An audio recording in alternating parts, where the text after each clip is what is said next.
Corey, I might have to kind of brush over this real quick. Okay. Because I've already done this 4 times at this point. Sorry. No, I mean, like, Dan can edit it down, I'm sure. Okay. Yeah. But, basically, last time we played, you were inducted into the Tower Shields, a secret society that is, like, their mission is to fight, an ancient evil known as the Dead Lord.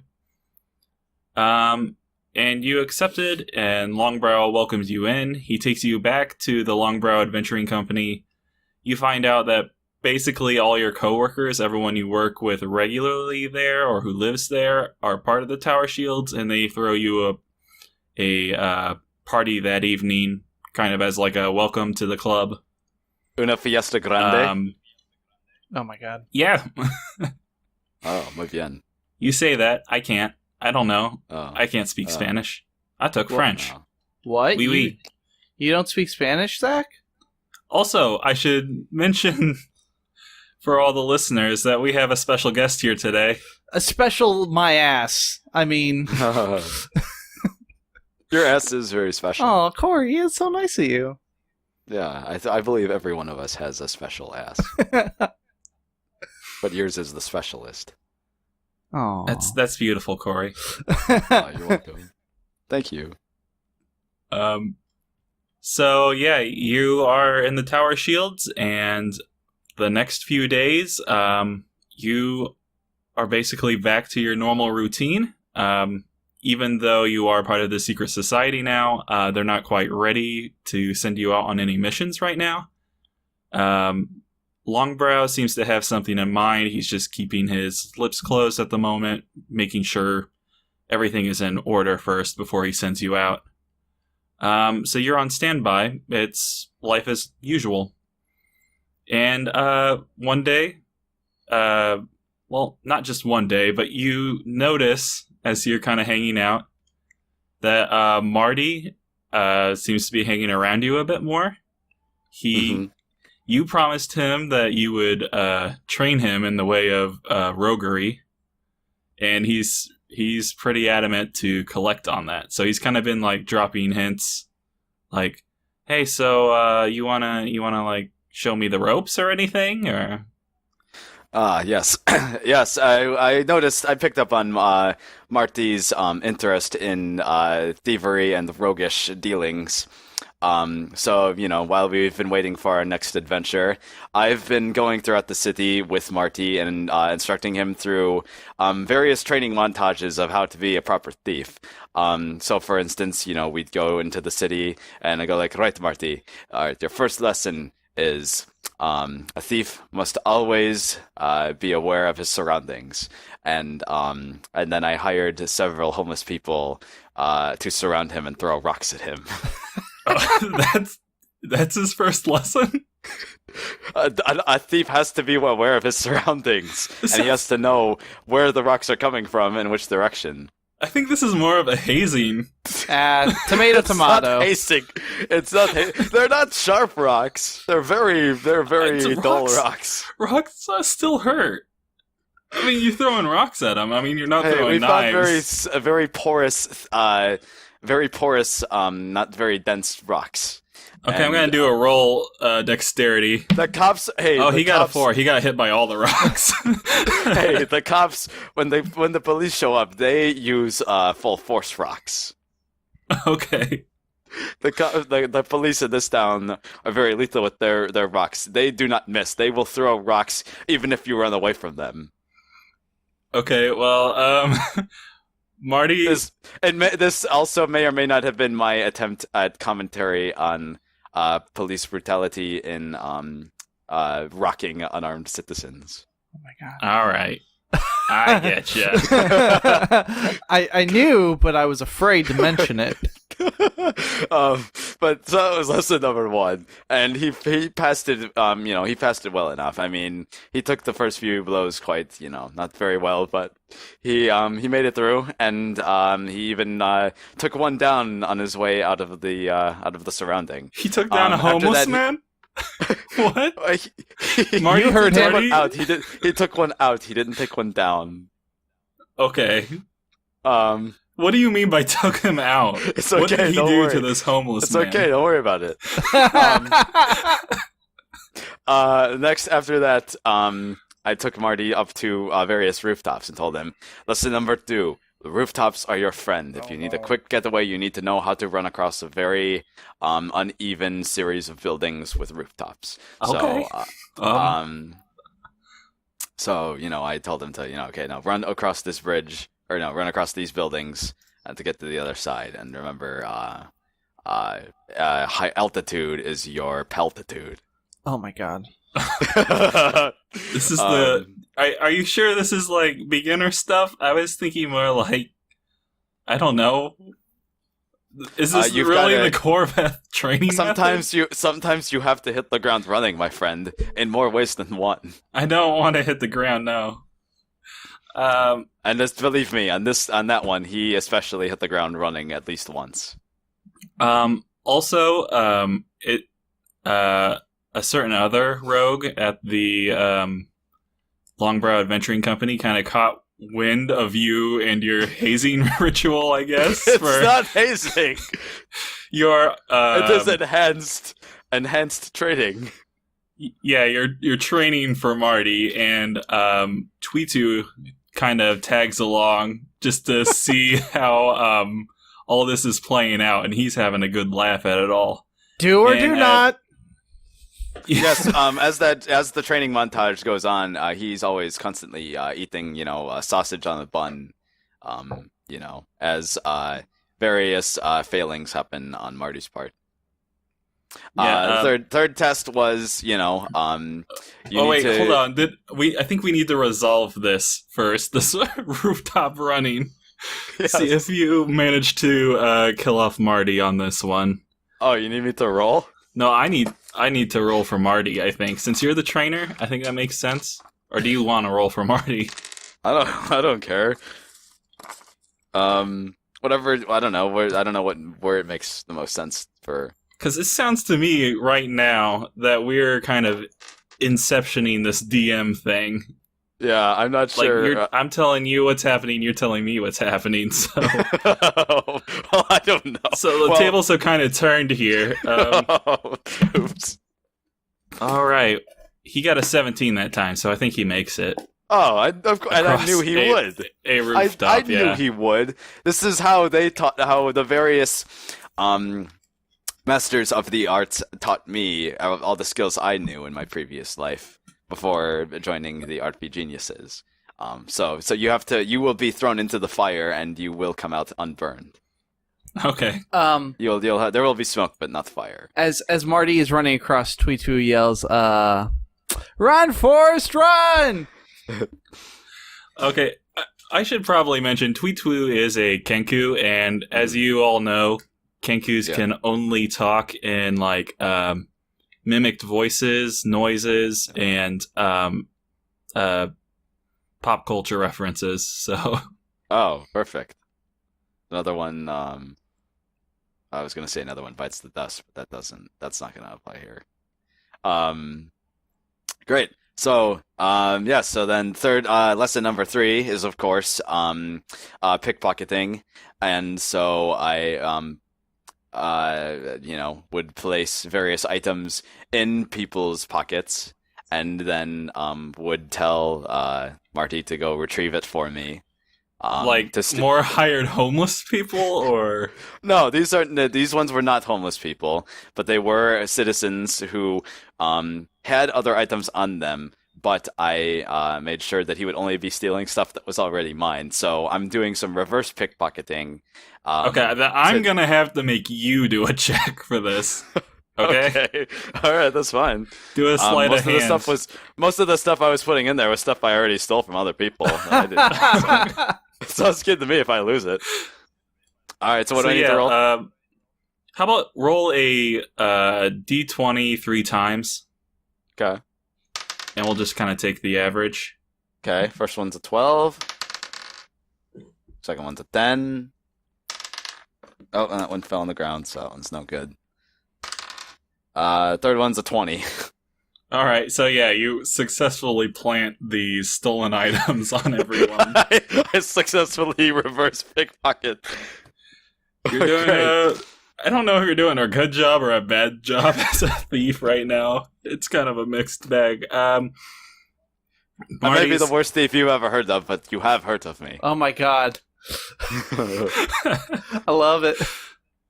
So, I guess Marty's going to attempt to steal them back. What are these objects? Various items. Maybe I should have asked this first before you planted pants on someone. I don't probably know. should have. These are all the leftover items from my various thieving adventures, in this downtime. The first one was I went to an art museum and I stole what I thought was a piece of exhibitionist art when actually it was just a brass chamber pot. But like a small one. It's like a travel sized one. Like a thimble? How are you gonna plant that on someone? How are you supposed to poop in that? No, it's like the size of like a large shot glass. Okay. So just a regular glass. Yeah. You put a shot glass in a guy's pocket. A large shot glass. A large shot glass. Which is just a regular glass. Second one was a man's pocket sundial. But I could tell. But he was a white puffy collar criminal. So I could tell that he got it through nefarious means. So he had that coming. And then the third one, profiling, my friend.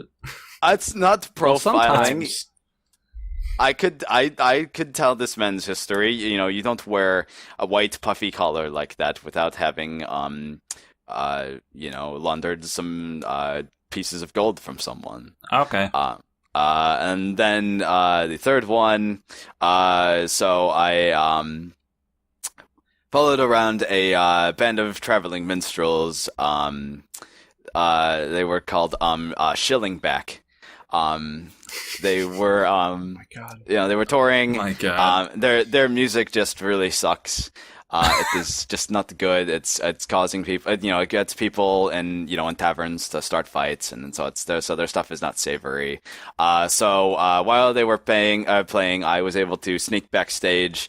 I used my old classic costume of stagehand with clipboard and clipboard stagehand with clipboard. Yes, of course. Yeah, clipboard, spectacles, and headset. Cone to speak into. This is the lamest G.I. Joe I've ever heard. Yeah. So no, I wore that costume, snuck to the back of the theater, and I stole their personal items. Most notably, the lead singer's golden crap comb for his dumb hair or whatever he has. Is that actually a thing? It is, but it's kind of I hate this man so much that I would rather just, steal this thing from them that they very, very clearly treasure and just discard it like it's nothing. Okay. So naturally, I, of course, placed that one into the saddle of a police horse, and told Marty as his, final test of these three to steal it, and he stole it. Granted, he got, hit by a police rock on the way running away, but he managed to escape with only that injury. That just proves he's one of the guys now. Oh yeah, right? He is. He completed the tasks. Okay. So he's doing quite all right for himself. Well, I think that kid is going places. Okay, so that was something. Was this all in an afternoon or? It was over the course of a week. Okay. Yeah. No. So now, granted, in training montage time, it would be a good 10 minutes. Minute worth of, maybe. 10 minutes worth of film. Oh, okay. Yeah, of course. Like the So the training, the training sequences of Karate Kid. Karate Kenku. Yeah.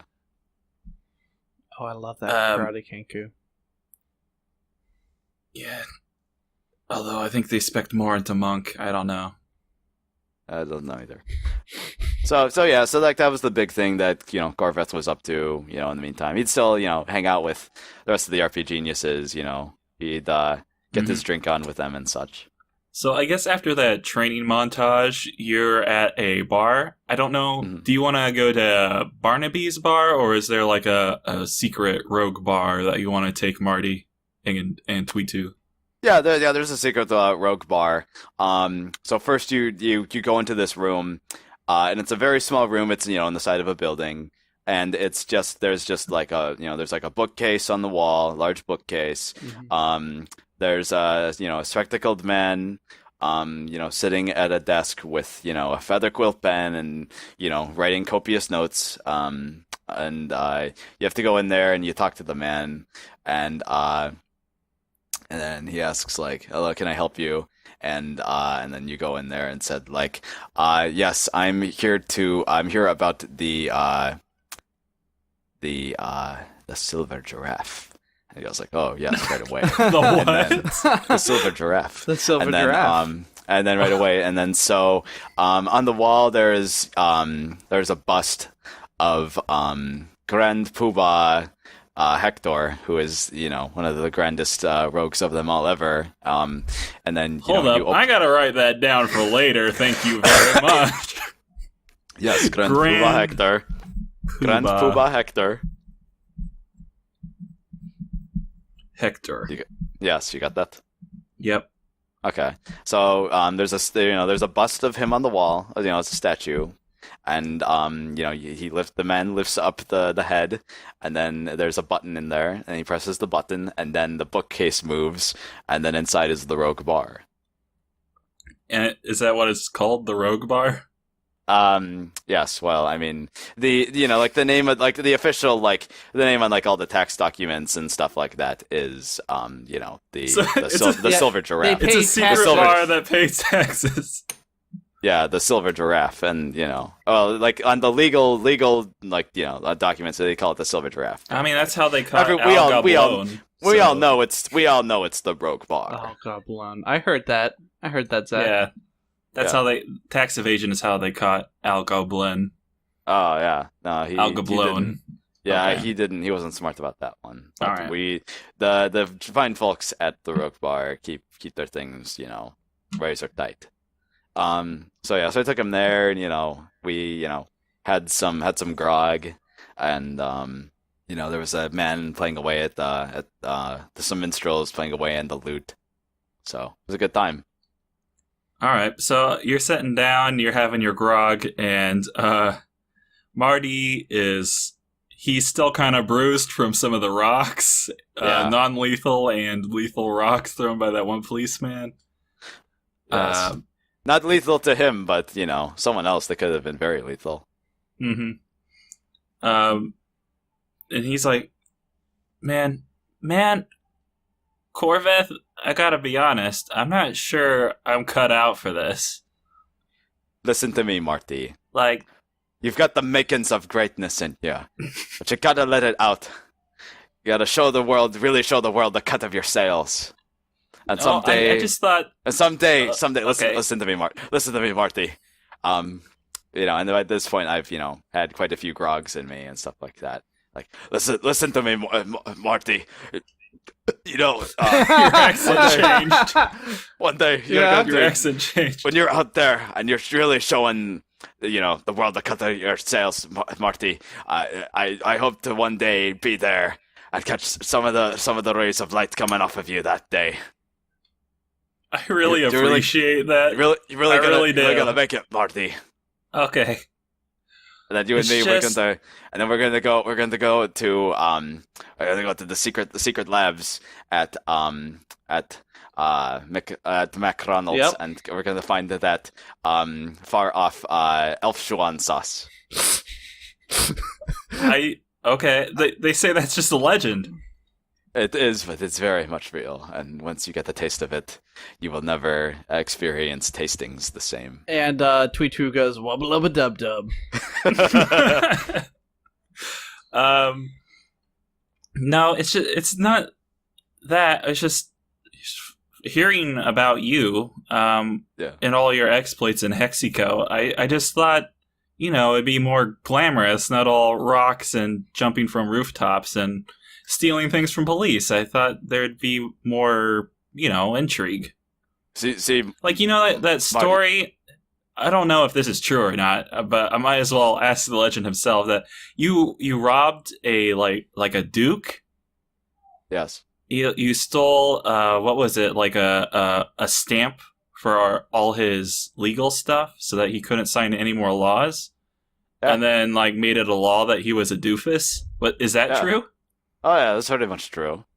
And then you went. Oh, okay. And then you went back and you stole his wife the next night. I went back. Is to that what? true? You stole his wife the next night just for I don't. That part is. It depends on how you interpret it. I stole his wife. I didn't kidnap his wife. I enamored her with my charms and then convinced her to run away with me for a time. So in a sense, I stole her. I didn't, steal her. I would never do that. I never deal with, kidnapping. I only deal with, right. I steal gold and I steal hearts, Marty. I never steal people themselves. But what we're doing here, and what you've been doing with us, it's been a lot of just kind of running around and lying to people a lot. I noticed, and and then sometimes stabbing them. Non-lethal stabs. Non-lethal. I'm pretty sure you killed some people.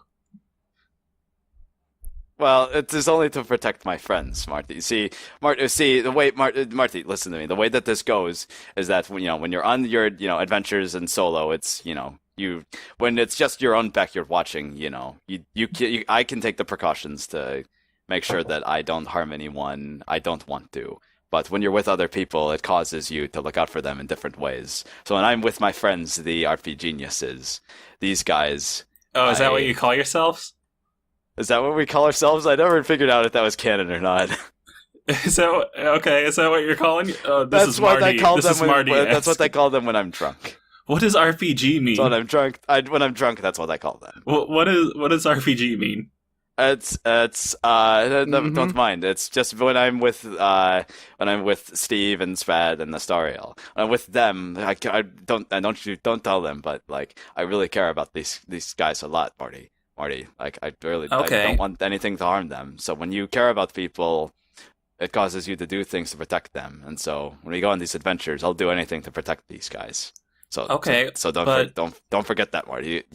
One day you're gonna find people, Marty, and you're gonna really care about them, and you'll kill for them, and you'll stab a dog for them, Marty. But you'll do it. you'll do it out of love. Love is what keeps us together. Love will keep us together, running in the shadows. Okay, I don't want to stab a dog. Corveth, I don't want to stab a dog either, but I will stab a dog for people I love. That sounds terrible. Why would you do that? This is a terrible life, but these are the questions that make you... Love will make you do crazy things, like stab a dog and then, leave the entrails on his owner's doorstep, something like that. But, it's for the greater good. So, I mean, why did you give up, the bachelor rogue life, I guess you could call it, just being solo? Why did you decide to leave Hexico and come up here with us? I wanted adventure, and I wanted something more. I wanted the life I left behind. Didn't give me what I wanted, and so I wanted something more. I wanted more adventure, and I wanted more people to share it with. Also, I heard there's really good stuff to steal here. It wasn't because, the heat got too much, or? Oh, never. I am Mexican. Heat does not bother any of us. I mean, you didn't cross too many people or anything like that? It was just, a lifestyle change? You got bored?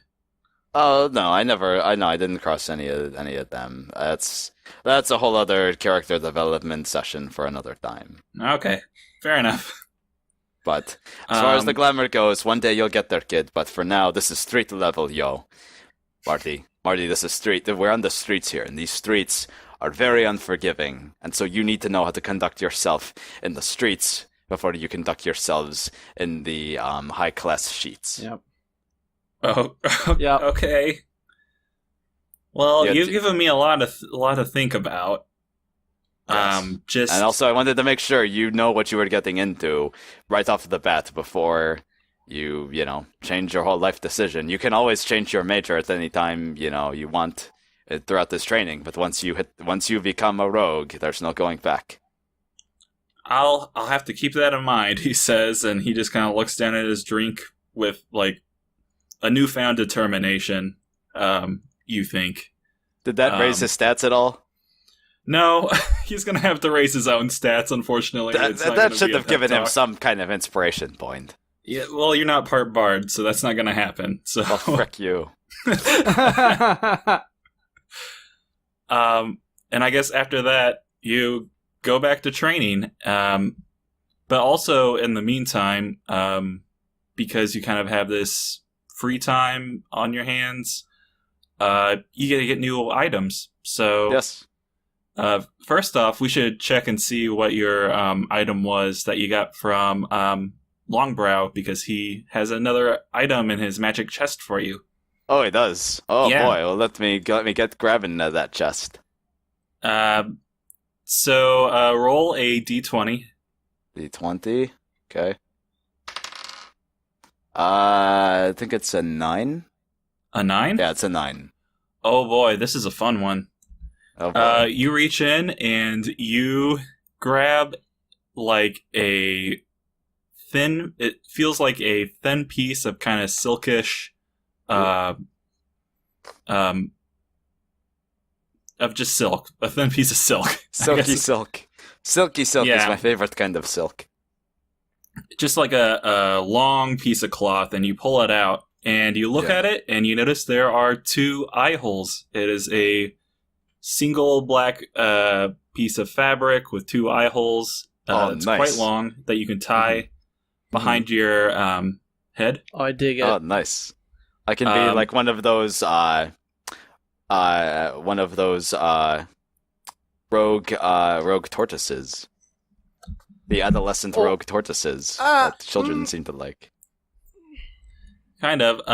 What you have in your hands is the Swashbuckler's Mask. Oh, excellent. It's a special magical mask that shields your true identity. Mm-hmm. And gives you +1 to charisma laws. Any criminal actions are accredited to the alter ego of your masked persona. Ah, excellent. So here you go. I'll just type that down there if you can. Nice. The only downside is while you're wearing it, law enforcement is less likely to trust you. Oh, well. What if I, when I'm talking to law enforcement, if I talk to them wearing the mask and then take it off, do they trust me again? Yeah. Oh, okay, well, that's fine. Excellent, I'm liking this. Can I wear it now? I mean, I love it personally, but... Yeah, can I wear it now? Is that a yes or a no? I mean, you could. I don't know. You're not doing much.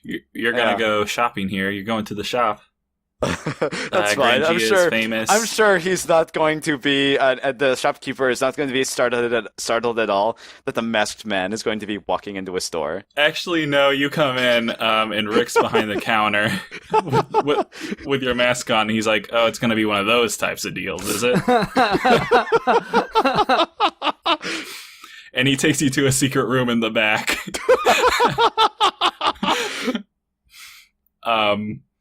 He's like, "You got anything to fence, or are you just here to pick something up?" And then I immediately talk to him, or I respond by saying, "Yeah, I heard you had some great deals on number 6." Oh, no, we're all out of that right now. Do you want me to maybe order some more? I can get you a good deal, real juicy ones. Oh, sure. Well, about how many? All right, it's gonna take about a month to get them. On the so now talking to you, would that be like a campaign amount of time then, Zach? Basically, yeah. All right. I'll ask him instead. Like, I don't know. I mean, like, I'm kind of in more of a timely fashion right now. I mean, like, my gold is pretty precious. Like, I've got all these investments swirling around right now. Oh no, trust me. This will be worth it. I mean, like, I know it's good. Like, I understand that it would be worth it, but just I'm in a very timely manner with how I'm planning out my portfolio right now, and I really look. You don't have to. Right. You don't have to pay right now. I need product to move like right now. Oh, okay. Well, there's nothing I can do on that front. Sorry. What about any of the other fronts? Any of the other fronts? Yeah. I don't. Listen, you kind of came at a bad time. I'm not gonna lie. We don't have any number 4s. We don't have number 9s. We don't have any Mambo number 9s. We don't have anything right now. So you sir are clearly the worst in this industry, or the best because I'm constantly sold out. I mean, I guess so, but your customer satisfaction.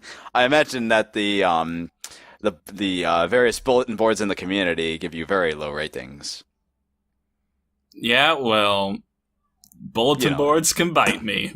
Ooh, and so. He goes back to the front of the store. Oh, that's fine. Whatever. Well, in the meantime, at least can you get me at least a pack of a number 6 then for the next month? Okay, yeah, sure. I'll put that down. All right, that's cool. How much is that? A number 6 special. Yeah, how much is that? How much do you need down? It's gonna. Well, how about you pay me when it comes in? Because. All right. Well, how much is that gonna be? We'll have to see. Depends on how much my seller's gonna go in for it. All right, that's fine. All right. Anyway, yeah, I noticed you got some new additions to your shop, correct? Yeah. All right. Cool. Also, I've never seen you before. Oh, you haven't? Oh, okay. So it's kind of odd that you would know that. I must have come in when your brother was working or whatever. He talks about you all the time, so that's why it feels like I know you, even though you don't know me. Chumlee? Chumlee got out of prison? I guess so.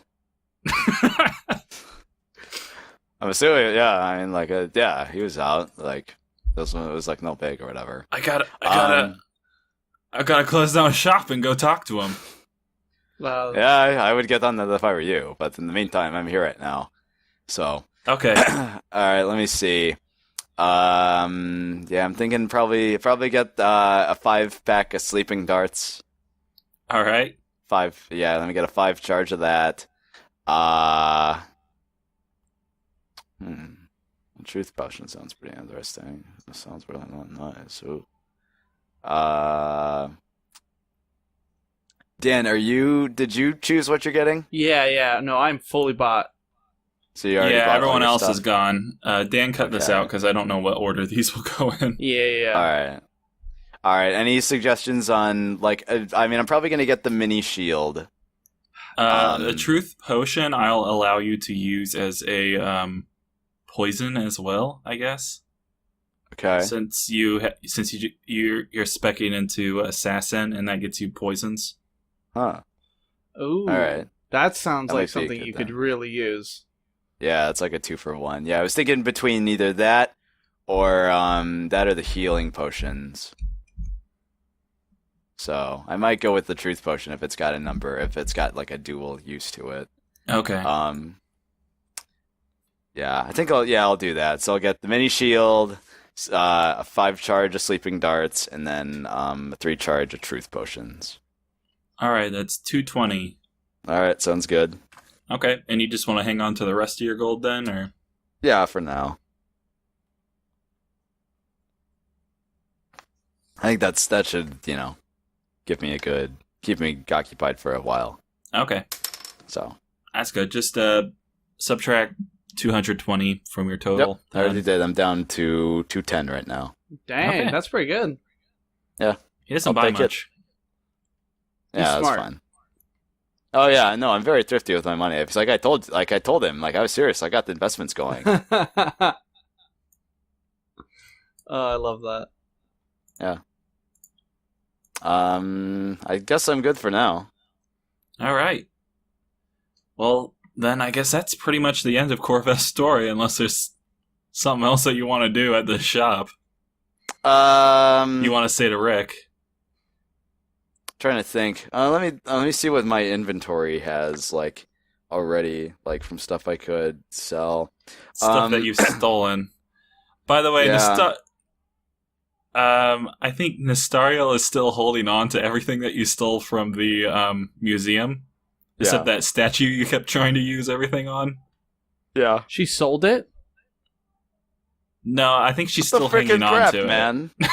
I think she's still holding on to it. Oh. You still have that Oh, okay. She that didn't sell replica it, though. statue, I believe. Okay. The statue you tried to use in the fireplace. Yeah, the crocodile statue. Yeah. Can I have him look at it just to see if he'd offer anything for it? Yeah. He takes a look at it, Yeah. and then he says, "Hey, we need to go in back again." Oh, wow. All right, cool. So he does go in back, and it's like, "I heard this went missing a few days ago. You wouldn't happen to know anything about that, would you?" I would have no idea about anything. I don't trust the news anymore. Ever since, the recent events, all the fake news, the fake news boys, I don't trust them to be ethical reporters. So Okay. I have not really, I've kept my ears tuned out. Well, turns out this is kind of a hot item. I'd be willing to give you, subtracting some fees, about 50 gold for this artifact. How much? 50 gold. Okay, that's not too bad. It's not too bad. Just curious, do you know anything about this? About this here? Yeah. I mean, other than it being more of a collector's item, yeah, there's no magical properties or anything, if that's what you're wondering. Yeah, no, just wondering. Just wondering if you know anything about the history of it, in case it would be useful for, myself later. I don't know. I think I'm good without it.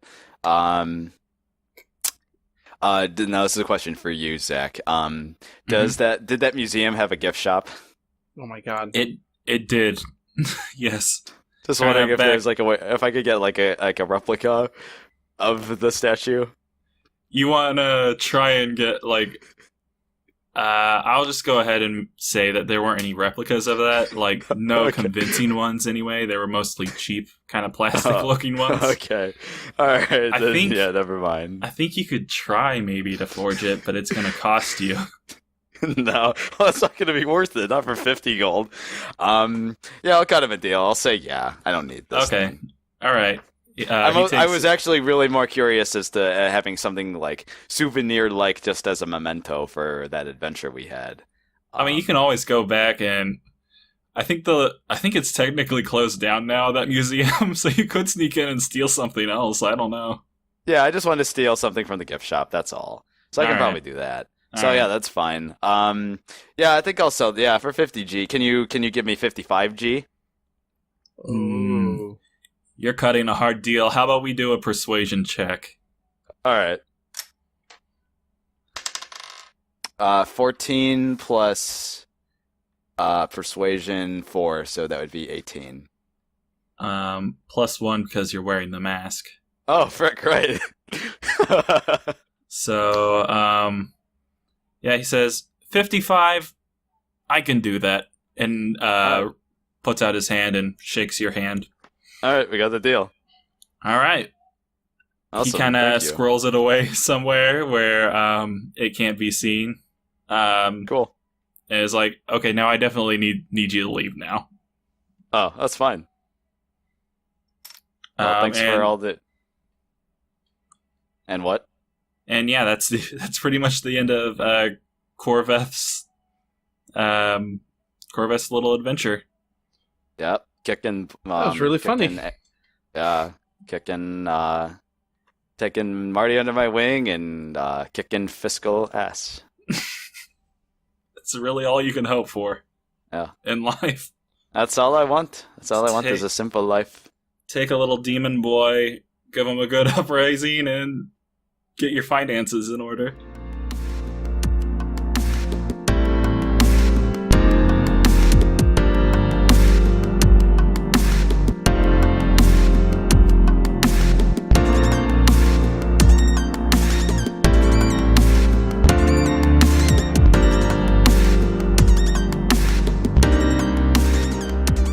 Hey guys, it's Dan, the editor of RPGeniuses, also Steve, whose story is coming up and is going to be very fun.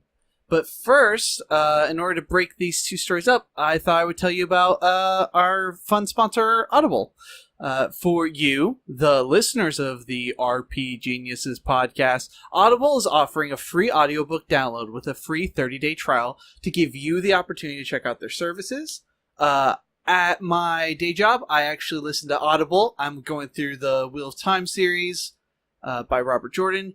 It's great. I was talking to Logan a little bit earlier. They actually name the book series as an inspirational reading for D&D and homebrew campaigns and different aspects of the series. So it's really good. You should check it out. It's great.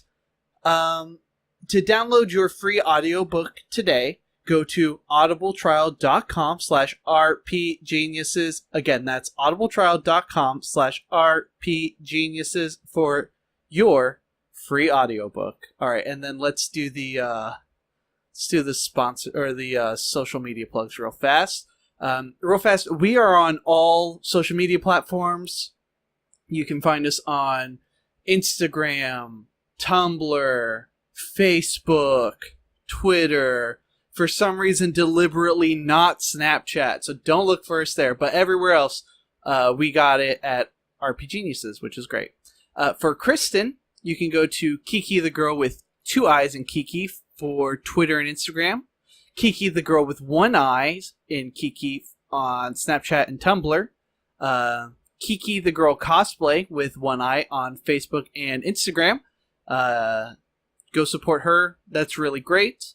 And then let's see here. We've got Zach at Invading Duck. I believe just Twitter. I don't know. He tweets a lot about games and dogs. So if you're into that, go check that out. Corey at Coffee or Die on Twitter, and I believe Snapchat as well, and Instagram. He is also a writer for Don't Feed the Gamer, and so they do streams and stuff. You should go check them out. I actually heard about... I forget which one. Oh, I heard about the release of the Cable photos for the new Deadpool movie from them. So, I mean, good source of news. I'm just saying. Up next is Logan at LLFC Poster Child. Again, want to remind everyone that's Logan Long Fan Club Poster Child because he's a conceited little butt munch. He is also indeed Anthony Michael Hall. Just want to make sure that's extremely clear. And he actually is a contributor to the comic book series Xenoguardian Red Visor Go. You should go check that out. That's a fun thing that you can go support, and I know he'd really appreciate it. And then lastly is me, Twitter, FlynnRider1993, and on Twitch, Philosophy Kid Gaming. I'm going to become a little bit more regular on that now that I have one job, which is super exciting, and now that I'm not on vacation. Thank you, Isaac Dillman, for writing music for this show. He wrote an awesome, just totally great theme for a character. And because he's also a listener, I can't tell him what he's making music for sometimes, and so I told him, I need this, and he nailed it. Super excited for you guys to hear it. You can find him on SoundCloud. The link is in the description for this podcast. It's really great. We follow him on SoundCloud, so if you just look us up, you can find it real easy that way. Also, guys, we appreciate your your support and all of that jazz. We don't pay for like ads or anything. The only way people find out about the show is from you guys. So if you know someone who'd be interested in this, let them know. Be like, hey, I think you would like this, and share them a link or something. Even if you want to share one of these episodes, these are good little character introductions. I feel like, I don't know. I'm not going to tell you how to do what you do, which is be awesome. So again, thank you. We're going to go back to regular episodes in 2 weeks. Along with that, we won't have these middle parts. They'll all be at the end. But for now, we're going to get on to Steve's story. Oh, guys. Oh, it's creepy. We'll see you in 2 weeks, guys.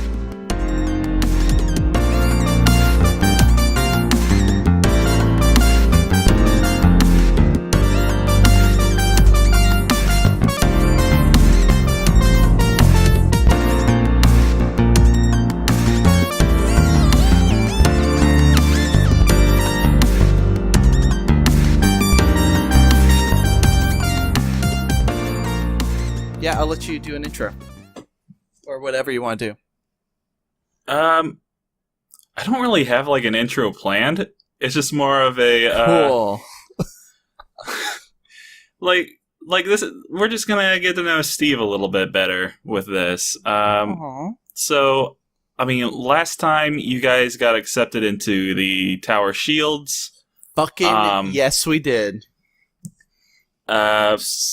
You go back to the Longbrow Adventuring Company. Pretty much all the regulars there, like Solili, Alfred, Barnaby, Vernon, like all those people that I introduced you to. Mm-hmm. They're pretty much in on this. With the Tower Shields, Mm-hmm. and I mean, you have a bit of a celebration, nothing too big, just kind of like a welcome to the club kind of thing. Great. And then life just kind of returns as normal. You go to the gym. Wait. So, hold on. So I joined a secret society, and then the next day everyone's just like, yeah, business as usual. Yeah, you get the feeling that maybe Longbrow has something in mind for you, but there's just a lot of planning that needs to go on first. You guys are like the action squad, or one of the action squads, pretty much. And Good. so as soon as you get enough information, get all the pieces in place, you'll be able to actually execute any plan that Longbrow has for you. Right now, he's still busy kind of setting things up. Because this is a secret society, things are a little bit slower. You kind of have to work in the shadows. That kind of thing. Gross. Okay, well, I mean, yeah, if that's the case, then I guess I'll just have to be patient. I mean, I should also mention you got a reward for that last quest that you did. Oh, yeah? Longbrow takes you all up to his office, and he taps on his magic chest that is over in the corner, and it opens up with a bright light inside, and he tells you that you can go ahead and pick something out of that chest. Okay. So I do it. Go ahead and roll a d20. D20? Yep. Last time we rolled a D8. Zach, you've been busy. I have been busy. Okay, I rolled a 5. A 5? A 5. All right. Not bad. You reach in and you feel like a small chain with something dangling on it, and you pull it out, and it seems to be a type of necklace with a triangle kind of like brooch with an eye in the middle that just kind of looks around.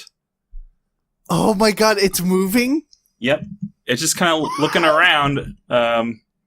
You have received the eyepiece. It's a special magical necklace that gives you a +1 to passive and active perception checks, investigation, insight, that kind of thing. Also, the eye will look in the general direction of anything interesting in the room. Oh, Zach, I love this. I love this so much. That's awesome. Oh, I'm gonna waste this. It's gonna be the most underappreciated thing on this party. Especially since no one else knows about it. They're just gonna not care. It's gonna be great. I love it. Also, you all got some pretty cool weapons and items and stuff. I don't think you used them. Except maybe your turtle. Yeah. I'm sorry. What was that? Yeah. Okay. You fought a mummy in turtle armor, so. Yeah, I did, but I also used the turtle armor you gave me, unlike everyone else. I can't even remember what I gave them. I don't know, because you know who used the stuff you give them? Dan. Only Dan good people. appreciates your work. Only the best players use the items. You're right. Awesome. Okay, I'm updating my character sheet as we speak. All right. And also, you can go over to the shop and buy whatever you want. Longbrow has also given you 300 gold pieces. Oh, goodness, that's a lot. Okay. Hold on 1 second. Let me find my gold pieces. Oh, it's on a separate sheet. That's why. I have a lot of money left over. That can't be right. Oh well. I'll just spend the 300 I have, or work with that, and then go back and correct myself, as I inevitably will have to do. All right. Thank you. Let's see. Okay. I know the two things I want. Yeah? Yeah. One's gonna make a lot of sense. You see that thing you're hovering over? That, let me read it out for you, the audience. The Rocket Javelin. Oh. The gnomish-made lance. 1d6 piercing damage. Twice the normal distance of a normal lance. Target can be pushed back 15 feet on one unsuccessful hit. Just one. Yeah, so it's not like your other javelins where you have a bunch of them. It's just like one super awesome javelin. Yeah, well, I mean, yeah. Okay. For sure. Clarifying question. Does it have just one use then? Oh, no, you can like run and grab it back. Oh, good. Yeah. It's just like you can't pull out a new one. Perfect. I'm gonna pick me up that one for 100 gold pieces. Okay. Yeah. And then you see that thing you're hovering over? The Beastman Wrestling Circuit Champions belt? Yes. I'm gonna pick that up. All right. That is advantage. Is that not for me? No, go ahead. I was just gonna say that gives you advantage on all acrobatic/athletic checks while in combat, and you get a +2 to grapple contests, like strength contests. Mm-hmm. Yep, I'm excited for that because I'm going to just, for no reason now, just be grabbing people. Wrestle some boys. I'm gonna be a wrestling rowdy boy. Good. Yeah. I'm glad that you feel so. Yeah, and I'm gonna. What's the guy's name? I'm so bad with names. I think it was Rick. Rick. I'm gonna go, Rick, always a pleasure. Okay, I don't know. I don't remember who you are. Sorry. Oh, you will. And I walk out. Oh, okay. What? He yells after you. What was that? Was that a threat or something? What are you trying to do? Farewell. Oh, good. I love it. Oh, I'm so excited. I saw those on there, and I said, yes, those are things I will own. Okay, so now that you've got some nice new stuff, you're just kind of hanging around the adventuring company, and one day you notice that there is a flyer in front of your door when you go back to your room. After And- working out. Yeah. To get that +2 attack roll. Yep. You see this flyer, and it's a flyer for a concert by the Neon Queens. And it's for that weekend. So throughout the week, you see Penny. She comes over to you and says, like, hey, did you see that? Did you see that flyer I left you? We're having a concert, and I just wanted to know if you saw it or was interested.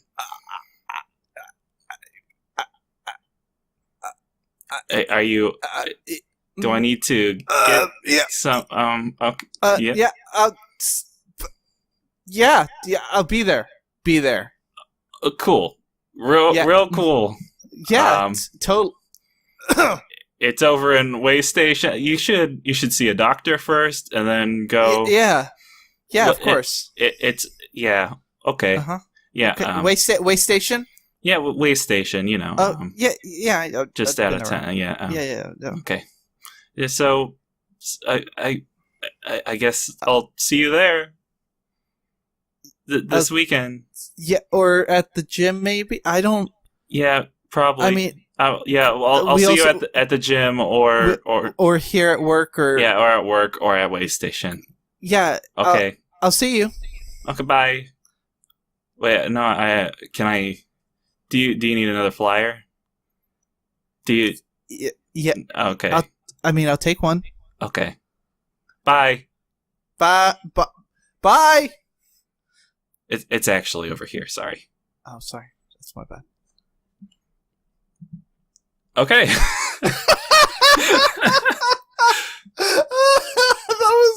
that was amazing. I love it. Oh, I knew it. I'm so excited. So shit, I gotta get ready. Oh yeah, are you gonna go in your normal armor, or are you gonna dress up or anything? Fuck, I thought about this. I knew that this is what this was gonna be. Damn it. Alright, hold on a second. I gotta do some math. I'm gonna go with it and say fucking that's probably right. So, I have 260 gold. I march back over to Rick. Yeah. and I go, do you have a black, just like, dress suit? What's the nicest black suit you have? Please tell me it's something good. We have fancy boy minstrel armor that you could rent out. Is it? Like, it'll probably fit you. It's extra large. But I'm gonna try it. Yeah, how much? How much you got? 200. Okay, yeah, it's yours for the night. Oh my Go ahead. God. Great. I'm gonna take that, and then I'm going to, because I know what their deal is, I'm gonna go into the forest and try to find some glowing mushroom shit. Okay. Oh yeah. Okay. So yeah, like, it makes sense. Bioluminescent mushroom. Yeah. Okay. Yeah. I guess you could just go to a park. Oh. Because getting out of town would be kind of a hassle. Yeah.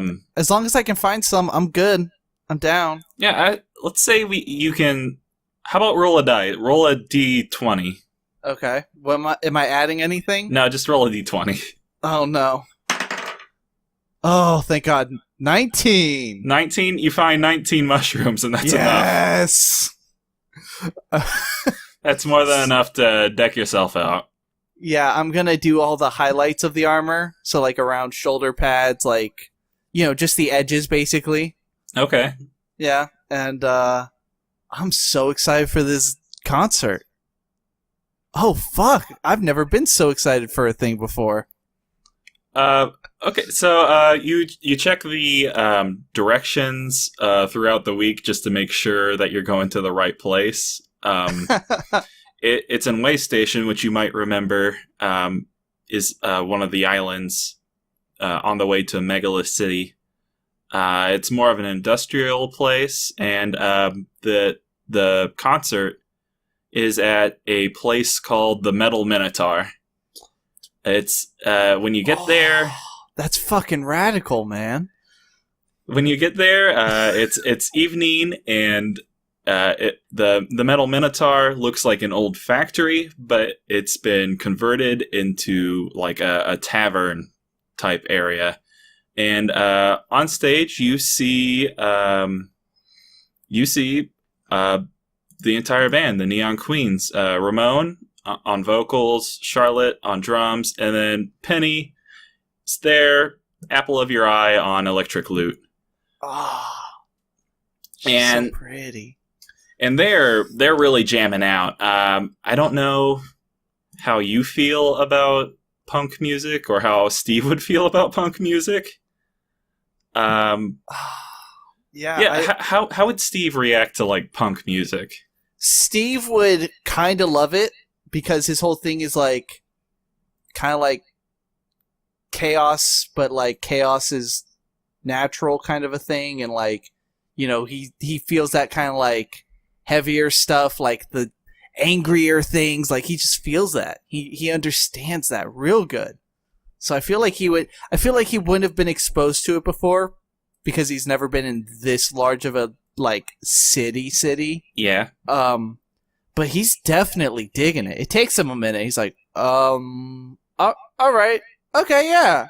Cool. And like slowly starts getting more and more into it. Okay, yeah.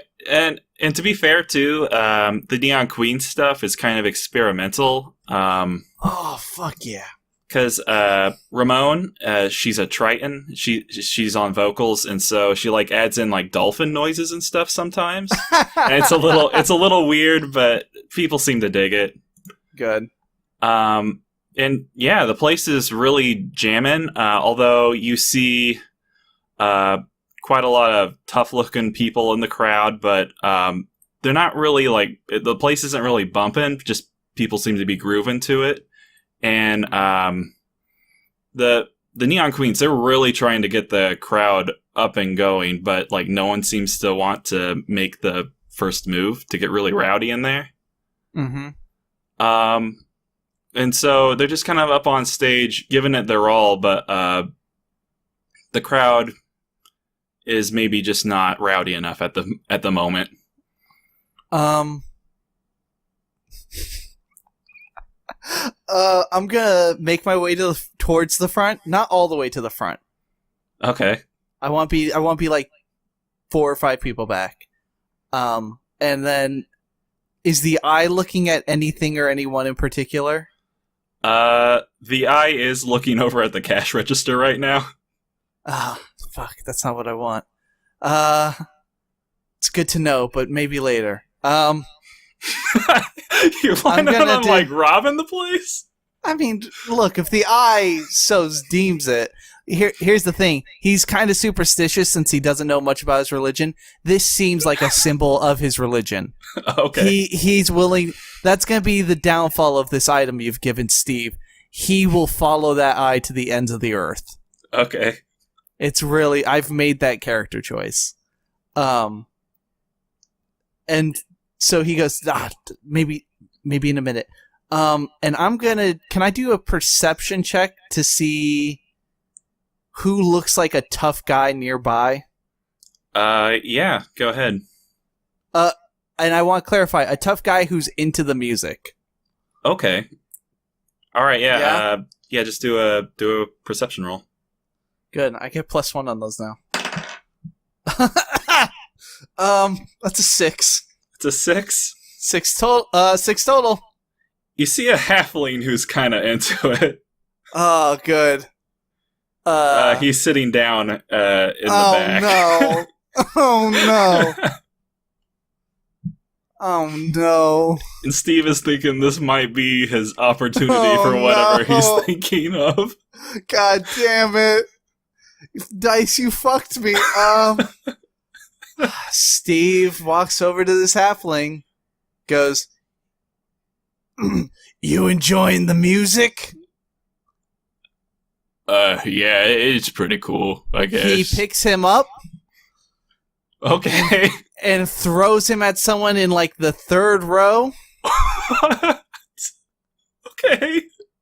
Well, so out of character. I was gonna start a mosh pit with some rowdy man, and just start like a thing. This will have to do. This is just what's gonna have to do. I'm gonna throw this halfling. Just imagine it's Spad at this man in like the second or third row. Okay, just by chance you do happen to throw him at a pretty rowdy looking orc with a mohawk. Good. And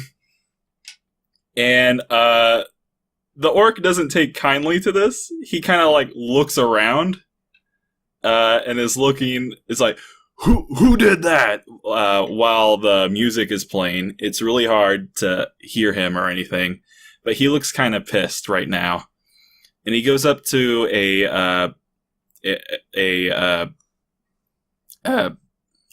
dang it, I just forgot their names. Goliath that's standing next to him is like, "Did you do that?" And he pushes the Goliath, and a big fight breaks out just in front of this stage here while the Neon Queens are playing. Steve, in very like cartoon character style, is like having his fist like up to his chest, like, "Yes, it worked! It happened!" Like the schoolgirl just kind of like, "Yee!" It's happening. So now Senpai noticed me. You've created a small riot in front of this punk concert going on stage. They don't seem too fazed by it. They keep playing, and maybe they're more into it now. I'm just gonna go ahead. Eventually, the music dies down.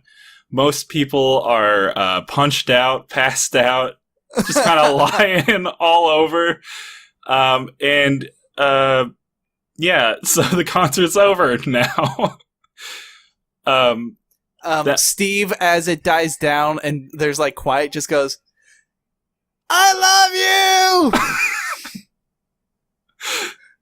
you!" Ramon looks at you and is like, "Wait, me?" Like the Neon Queens, the group. Like the thing. Like, see the armor? How like we got the same kind of like, I'm a fan. I'm a fan of you. Says Charlotte in back. Yeah, you go, Char. I work with them. He's just very happy. He feels like he enriched this concert just a little bit. Steve did something to this concert, yeah. Started a mosh pit. You're welcome. It wasn't so much a mosh pit as it was like Mad Max kind of. They don't know that. The girls don't know that.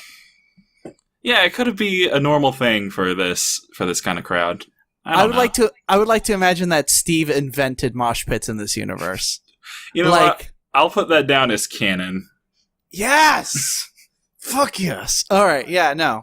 He just felt the music was like, I feel like I should be fighting something or starting one, and then felt like a halfling was the best person to get the party started. But that's fine. Like, he did it. It happened. It was great. You're welcome.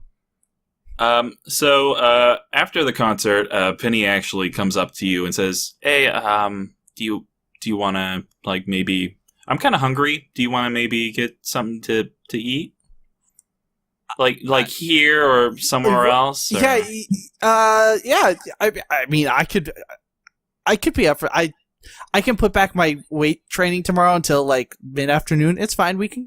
Where you want? Where are you in the mood for? I don't know. Maybe not here because there's a lot of like unconscious people. So I mean, you know, that's fine. Like, we can go somewhere. Where like, are you in the mood for something in particular? Pancakes. I don't know. Pancakes sound good. Pancakes sound radical. All right. So hold on. Yeah. As we're walking out, is someone watching the cash register? Yes. The bartender is still fully conscious. Is the eye still looking at the cash register? Actually, the eye has kind of moved over in Penny's general direction. Looks down at the eye, looks up at Penny, goes, "Good choice, eye," and it runs after Penny. The eye gives you it blinks at you. Well, it's trying to wink, but it's just one eye. It's just the single eye. So yeah, I guess you go to the Intergrangia House of Pancakes. That's down the corner. Oh, that's good.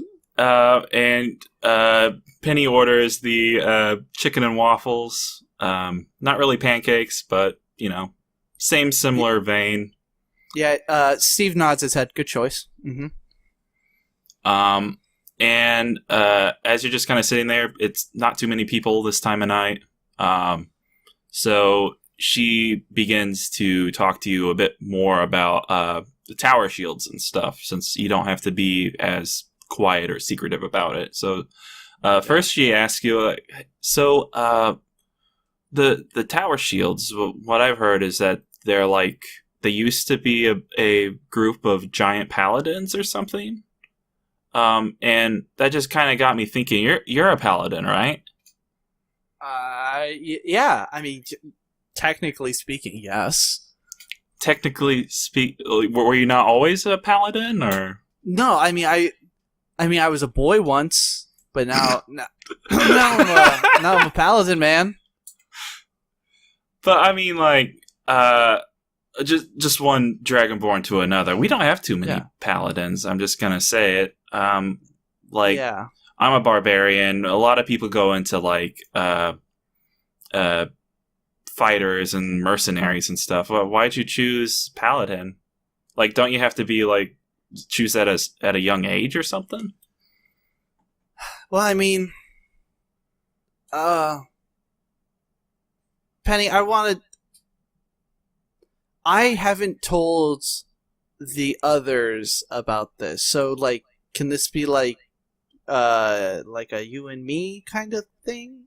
Yeah, totally. I promise I won't tell anyone. So, I came from a village of Dragonborn in the mountains who didn't really interact with anyone. Mm-hmm. And one day my village was kind of destroyed. And afterwards I encountered a god, and he promised me I could take vengeance on those who did this, but he didn't tell me who. And so that's why I became a paladin. Technically speaking, I use the might of the gods to punish those who do wrong. Penny just kind of sighs and says, "Wow, that's kind of heavy." Were you gone when your village got destroyed, or? My dad put me in the cellar and told me to hide. He must have known something was wrong, but I don't know how he could have known. Oh, okay. Yeah. Sorry, I just No, I know, that's really rough, because, your clan is everything. I don't live with my clan anymore, but I still write to them sometimes.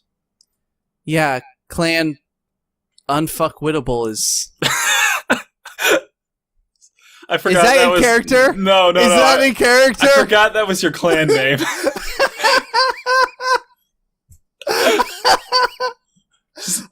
Penny actually goes, I was hoping for... Oh, unfuckwittable, yeah. I heard about them. I'm actually from clan Gravlash, so... Yeah. We don't live too far away. Yeah, I guess we... Wait, I guess we did... Why didn't we ever... Well, you know how we... clans get sometimes. They just don't like visiting each other. You know? Yeah. Big holiday meals and then, nothing else. And then not again until the next big holiday meal. Pretty much, yeah. Yeah. Hey, Penny? Yeah? Thanks. Oh, no problem.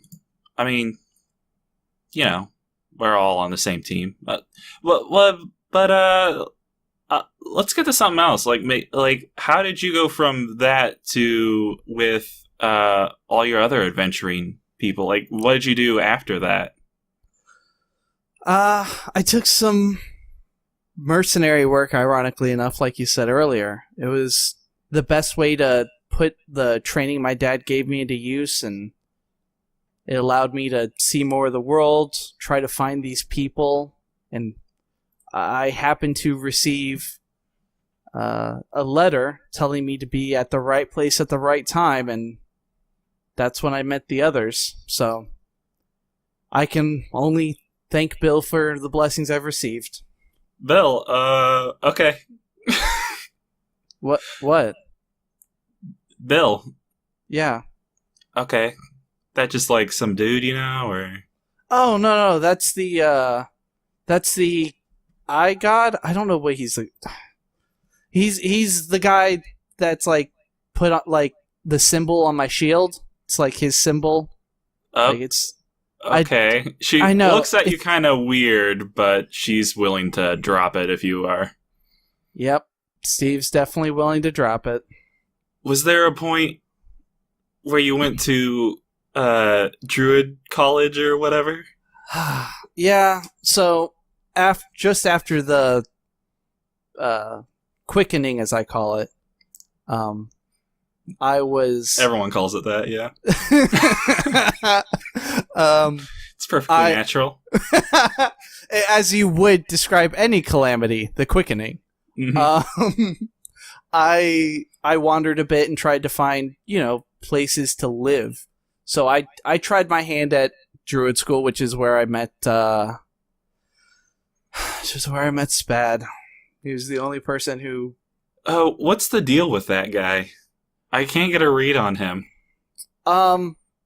He says he's hundreds of years old, so I think he's just, like, close to dying. And you know how, like, sometimes people go a little crazy? Okay. Yeah, I think it's that, so... Whatever, I'll keep him around for as long as he can... His little heart can stand it. That's fairly foreboding, but yeah, good job. Well, here's the best part, is that I can make up whatever I want about him. He's not here to contest me. If that's what Steve believes about Spad, that's what Steve believes. That's out of character, right? You're not Steve isn't talking in third absolutely. person. No, that's okay. That's me and you. Okay. OOC, sorry.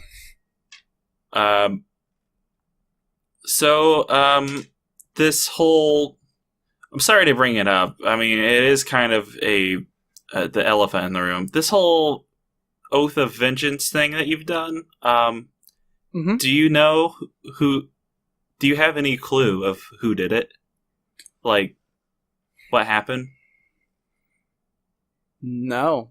1 second it sounded like lots of talking very excitedly, and then the next it was just a loud noise and the house was coming down on top of the cellar. It barely... I don't know. I didn't see anyone. What do you think? And then Penny just seems to freeze right there. Right in front of you. And you kind of look around, and the entire G-hop that you're in is kind of like frozen in time and kind of like a reddish tint. And you hear, just from nowhere, you hear a voice that says, "Hey there, Stevie buddy. How's it going?" And you look behind you and you see what looks like a tear in the universe in the shape of a triangle. I didn't think we would ever do this. I love it. And an eye appears in the middle and looks right at you and is like, "Hey, so..." Oh my god, really? Now? I'm on a date, Bill! Yeah, see, here's the thing, I just kind of want to pop in and check in on you, see how you're doing. Notice you haven't killed anyone or avenged anything, really. So, I mean, we kind of need to work on that. Whoa, wait. But I caught a guy who killed another guy. Doesn't that count for something? Oh, I mean, you killed plenty of people, I'm not gonna lie, but we're kind of getting off the beaten path here, don't you think? Avenging your whole clan and everything? Wouldn't that be pretty cool to do? That's kind of... You know what? I didn't come here for this anyway. I just heard you kind of throwing around my name, and, I'm just spreading the good word, you know, like you do. Steve is scared, just by the way. There's a tear in fabric in space, so, yeah, this is still terrifying anytime it happens. Okay, I mean, a whole cult dedicated to worshiping me sounds pretty fun and everything, but I kind of want to keep this on the DL right now. You know, this is like a small-time startup right now, what we're doing. Oh, yeah, of course.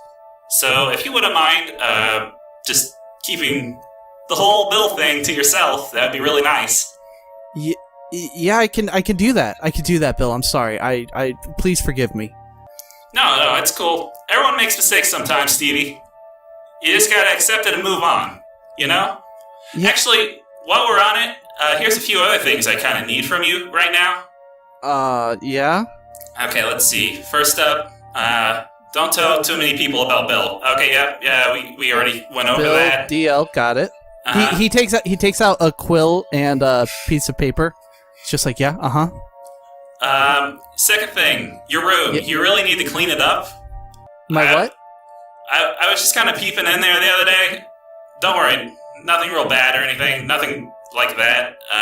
Okay. It's kind of a mess. I need you to clean it up. Oh, yeah. Room, clean up. I can. Sorry, Bill. You're right. Tidiness is next to godliness. Yeah. Oh, yeah. Because I told you I was a god or whatever. I don't know. What was that last part? Nothing. Don't worry about it. Okay. Third thing. Just one more thing before I go here, real quick. Yeah. I need you to kill a guy.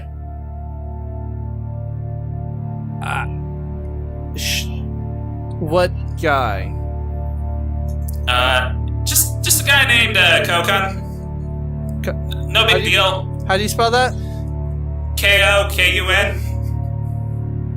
Okay, I can definitely get on that. All right, yeah. I mean, that's gonna be coming up pretty soon. I'm not gonna lie. It's like coming up. Oh yeah, for sure. You know, time is illusion, all that. Oh my god, it is. Yeah, so there's your universal truth. I'm already giving you some power. Yeah. Time is illusion. Yeah, wrap your head around that. Oh, I can't. Good. Don't try. Okay. It hurts. So yeah, you got that. Kill token. Got it. Yeah. Yep. All right. Cool. That's really gonna help you out. I'm just saying. Help both of us out. Hey, Bill. Yeah. What are you the god of?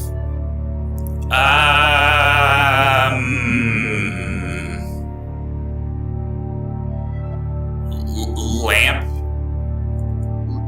His eye is just kind of like moving around and then just stops and he says, "Lamp."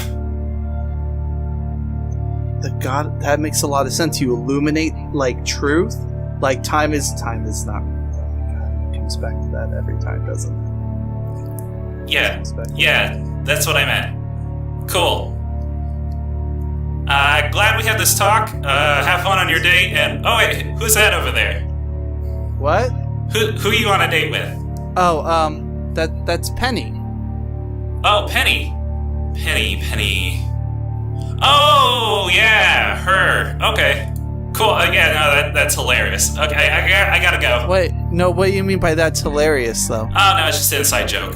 I gotta go. I want to be on the inside. Time resumes, and Penny says, "So how do you deal with all that?"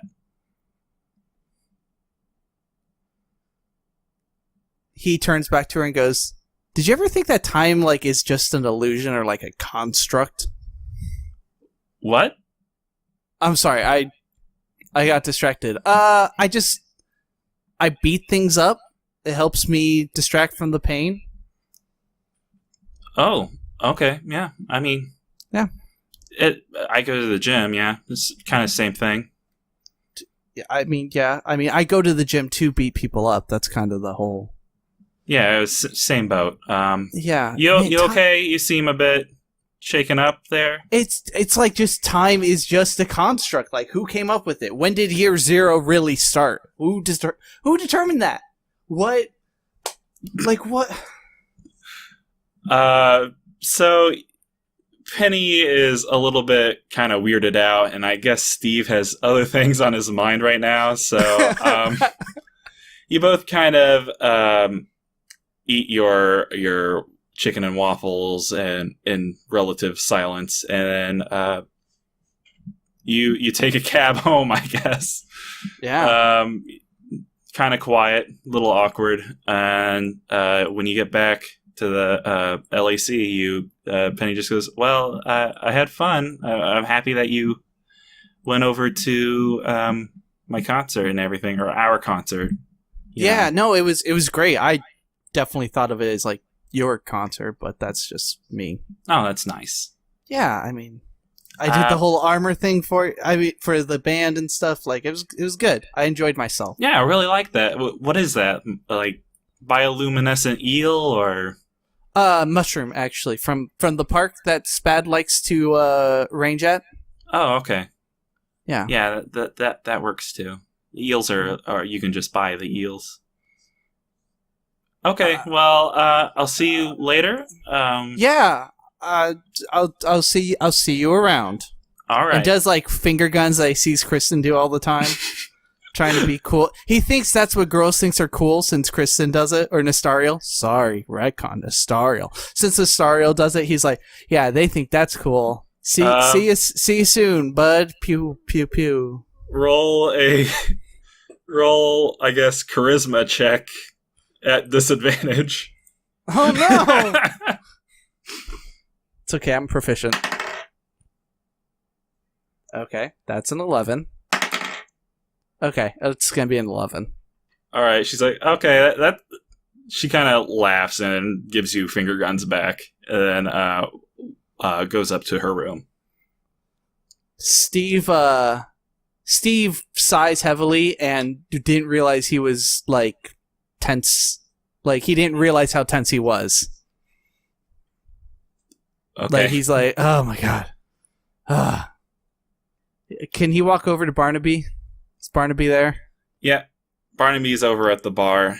He's kind of cleaning up since it's really late now, but he still seems to be open.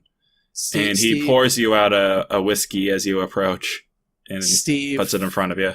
Oh, Steve nods and goes, You saw that, didn't you? Barnaby just kind of nods knowingly. That how would you say that went, bud? He puts up his hand and gives you like the so-so like waiver. Great, you should have been there for the dinner part. I was me. And then I guess we do a shot zooming out from the bar while it plays kind of sad music. And that was Steve's adventure. Oh, that was so much fun. Oh, I'm gonna kill me a coconut.